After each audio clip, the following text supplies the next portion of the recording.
Hello everybody and welcome. In this video I'm going to show you how to perform hard reset for your speaker Marshall Emberton 3.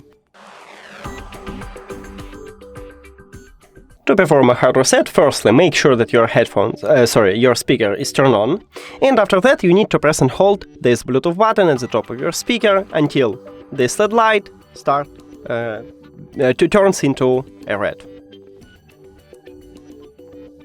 Here we go, we have it, and firstly what we need to do is to unpair this speaker from the phone, so click the information icon or settings icon, forget this device, forget device. If you have Android, click pair new device after that, and after a hard reset this speaker entered operating mode automatically, so we can see it at the device list.